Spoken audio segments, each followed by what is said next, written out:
Memo akwa baba safo bafo TV so. Today ye ba bisua kwa efa so ye Fante Fante. Ti normal be nya na wo screen so no.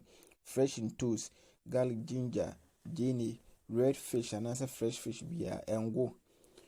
Fish powder, monko powder.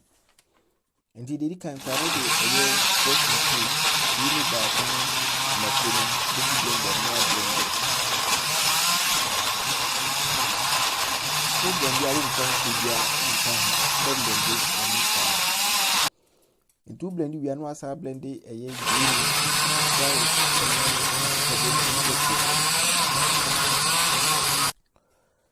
Into wenya wo garlic akakadro ni gene separate na ntos makoni gene so separate no. Udi akakadro garlic ni gene na wa blend no begu fish no ho.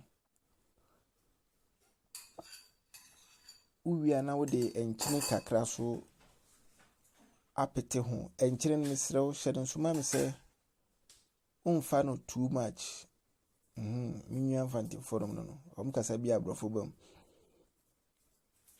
ntu be pete so kakra ntu wi ana wahwi wongo no agu dase mu no wachi gene nto gene ni yese eye moton na tedie wode wo ntos makoni gene na wa blend ya bom no agumu to benwa for 15 minutes ti afide na wodi benwa for 15 and as 10 minutes na wodi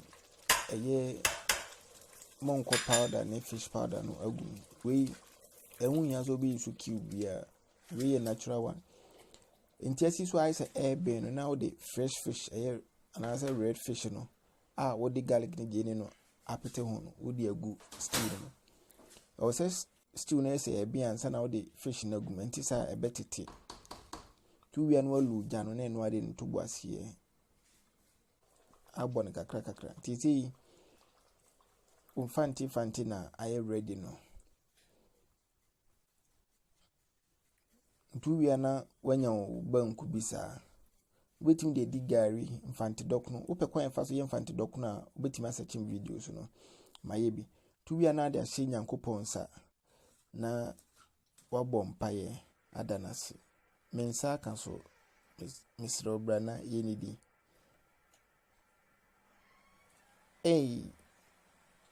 nkontomwa pa ni aye kama paye medinchi yakoma